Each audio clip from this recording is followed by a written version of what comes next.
Curry చేయబోతున్నాను నా స్టైల్లో చూడండి. నచ్చితే మీరు కూడా చేసుకొని రుచి చూడండి. ముందుగా గరం మసాలాలు, పొడి మసాలాలు వేసుకోవాలి. చెక్క, లవంగం, ఇలాచి అవన్నీ. ఆ తర్వాత ఉల్లిపాయలు వేసుకోవాలి.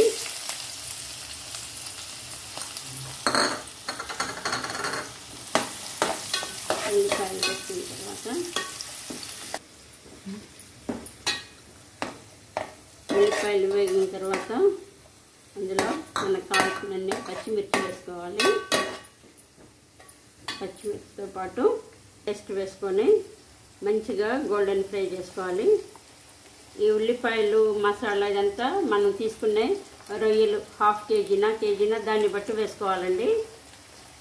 వేసుకొని చక్కగా అన్ని గోల్డెన్ ఫ్రై చేసుకోవాలి.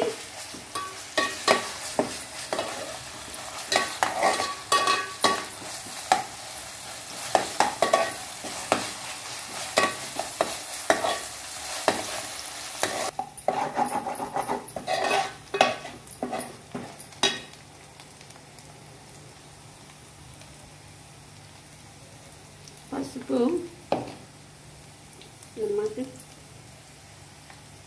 ఉప్పు కూడా ఇందులోనే వేసుకోవాలి. మంచి గోల్డెన్ బ్రౌన్ వచ్చేదాకా వేయించుకోవాలండి.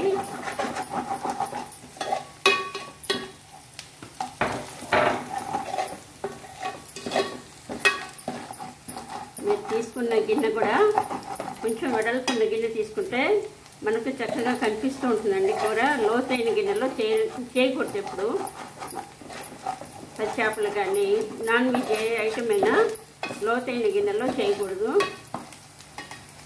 మసాలాలన్నీ వేగాలంటే చక్కగా ఇలా. ఇప్పుడు రొయ్యలు వేయాలి. ప్రాన్స్, ఇవి కేజీ ప్రాన్స్ అండి.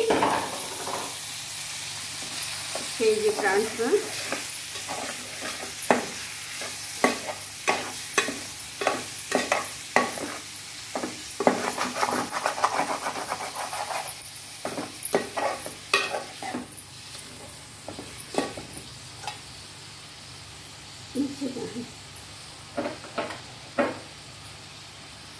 ఇప్పుడు కారం,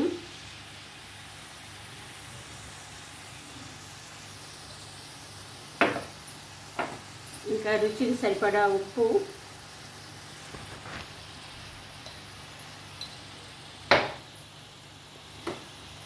పెరుగు, కొంచెం పుల్లటి పెరుగు వేసుకోవాలండి.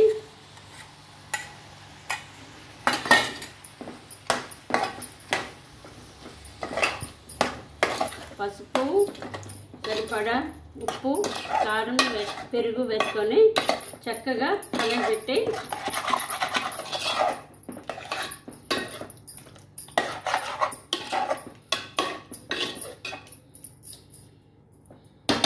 వేసాలండి. మూత పెట్టేసి 10 నిమిషాలు వదిలేయండి. అన్నీ వేసి మూత పెట్టేస్తే అది బాగా అందులో ఉన్న రొయ్యల్లో ఉన్న నీరంతా ఊరేసి చక్కగా ఉడుకుతుంది. చూడండి, ఈ నీరంతా ఇంకిపోయేదాకా మనం వేరే నీరు పోసుకోకూడదండి. పోసుకోకుండా ఇందులోనే ఉడికించాలి. ఈ నీసు వాసన పోవాలంటే, రొయ్యల వాసన పోవాలంటే నీరంతా ఇంకిపోవాలి. ఆ తర్వాతనే మనం కావాలంటే ఎక్స్ట్రా వాటర్ వేసుకోవచ్చు, లేకపోతే వాసనగా ఉంటుంది. నేను తినను కానివ్వండి, చికెన్ చేసిన, మటన్ రొయ్యలు చేసిన ఆ స్మెల్ కూడా తెలియదండి, అంత నీట్గా ఉంటుంది. ఇవి సముద్రపు రొయ్యలండి, మంచినీళ్ళ నది రొయ్యలు కాదు, చెరువు రొయ్యలు కాదు. అవి సముద్రపు రొయ్యలు, వాసన ఎక్కువ ఉంటాయి. అది క్లీన్ చేయటం కూడా కొంచెం ఉప్పు, నిమ్మరసం వేసి బాగా కడగాలండి. ఆ మధ్యలో ఉండేది ఈ రొయ్యలకి మధ్యలో ఒక దారంలాగా ఉంటుందండి, అది తీసేయాలండి. అది దాంతోనే వాసన ఎక్కువ వచ్చేది. అది తీసేయకుండా వండితే మాత్రం అసలు ఎవరు తినలేరు. నీరంతా ఇంకిపోవాలండి చక్కగా. ఇంకిపోయేప్పటికి రొయ్య ఉడుకుతాయి. అప్పుడు మనం కొంచెం కొబ్బరి మసాలా కొద్దిగా వాటర్ వేసుకొని బాగా కొత్తిమీర ఎక్కువ వేసుకోవాలండి. కానీ ఈరోజు ఇంట్లో తక్కువ ఉంది, నేను చాలా ఎక్కువ వేస్తాను. ఈరోజు మాత్రం తక్కువ ఉండబట్టి కొంచెం తక్కువ వేసాను, ఆ స్మెల్ పోయేదాకా. తర్వాత మళ్ళీ కొంచెం వేస్తాను. చూడండి, అవి అంత పెద్ద పెద్ద రొయ్యలు వేస్తే ఎంత చిన్నవైపోయినాయో ఉంగరాల్లాగా. ఎందుకంటే కొంచెం పెద్ద రొయ్యలు అయితే అండి ఒక 45 మినిట్స్ పడుతుంది. మనం సిమ్లోనే పెట్టి వండుతాం కదండి. హైలో పెడితే కూర మాడిపోతుంది, అడుగు మాడిపోతుంది, ముందు టేస్ట్ రాదు. అందుకని అది సిమ్లో ఉడికితే దానికి ఉప్పు కారం అంతా సరిపడా పట్టి టేస్ట్ బాగుంటుందండి. రొయ్య తిన్నా కూడా టేస్ట్ చాలా బాగుంటుంది అనమాట. అందుకని సిమ్లోనే పెట్టి ఉంచుతాం కాబట్టి 45 మినిట్స్ పడుతుంది. నేను మాత్రం సిమ్లోనే పెట్టి ఉంచుతానండి, హైలో పెట్టి ఉడికించను. ఇలా ఇప్పుడు చూడండి, అది గట్టి పడిపోతుంది కదా. కొంచెం కొబ్బరి పౌడర్, మనకు అందులో నీరు ఉంచమండి. గ్రేవీ ఉంచితే రొయ్యల కూరకి గ్రేవీ అనేది ఉంటే చాలా వాసన వస్తుంది. కాబట్టి మేము ఇందులోకి వేరే సాంబార్ లాగాని పప్పుచారు కానీ వేరే చట్నీ, పుదీనా చట్నీ కానీ అలా చేసుకొని ఈ కూర పక్కన వేసుకొని తింటామండి. అంటే ఒక్కటే కూర చేసుకోం కదండి, పప్పు పచ్చడి కూర ఉంటుంది కదా. ఇది కలుపుకొని ఎక్కువ వేసుకొని కలుపుకొని తినేవాళ్ళు తింటారు. లేకపోతే వద్దు, మాకు కలుపుకోవటం వద్దు అనుకునేవాళ్ళు ఆ రొయ్యలు మాత్రం తీసుకొని పప్పు కానీ చట్నీ కానీ అవి వేసుకొని తింటారు. ఇలా గట్టి పడాలండి, రొయ్యకి మాత్రమే పట్టాలి మసాలా అంతా. వాటర్ పోసి లూజ్గా ఉంచితే మాత్రం చాలా వాసన వస్తుందండి.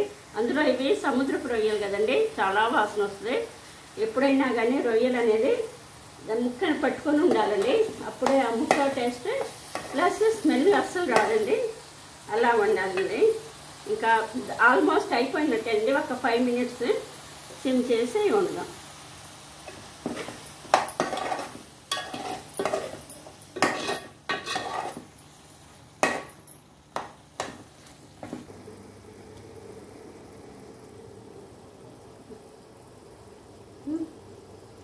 చూడండి, ఇప్పుడు నూనె పైకి తేలింది కదా, అలా అంతవరకు ఉడికించాలి. అప్పుడు ముక్కకి మసాలా అంతా పట్టి నూనె అంతా పైకి వచ్చేస్తే అప్పుడు ముక్క పట్టుకొని చూస్తే టేస్ట్ కూడా తెలుస్తుందండి మీకు. ఇలా అయిన తర్వాత దగ్గరికి అయిన తర్వాత అప్పుడు ఇంకా ఆపేసుకోవచ్చు. ఇదండి నా స్టైల్లో రొయ్యల కూర, ప్రాన్స్ కర్రీ. చూడండి, మీరు కూడా ఇలాగే చేయండి. రుచి బాగుంటే ఇంకోసారి చేసుకోండి. కామెంట్ చేయండి, షేర్ చేయండి, లైక్ చేయండి. నేను ఫస్ట్ టైం చేస్తున్నానండి, నాకు చాలా ఇంట్రెస్ట్ వీడియో చేయాలంటే. ఎప్పటి నుంచో చేయాలనుకుంటున్నాను, కానీ ఇప్పుడు దాకా టైం రాలేదనుకుంటాను. నేను ఒక మంచి విషయం చెప్పాలని ఇదే ఫస్ట్ ఇదండి. తర్వాత నేను మంచి మీకు నచ్చే విధంగా మీకు గార్డెనింగ్ అని నేను చూస్తూ ఉంటాను. అన్నీ చూసి ఇన్స్పైర్ అయ్యి ఈరోజు నేను కూడా చేయాలనుకున్నానండి, వీడియో చేయాలనుకున్నాను. బ్యాడ్ కామెంట్స్ మాత్రం పెట్టబాకండి. నేను చిన్నదాన్ని కాదు, చాలా పెద్దదాన్నే. తర్వాత వీడియోస్లో మీకు నా వివరాలు, నేను ఎవరు ఏంటని చెప్తాను. నమస్తే, అస్సలాము అలైకుం. Thank you. Like, share and subscribe Life is Beautiful channel. Thank you.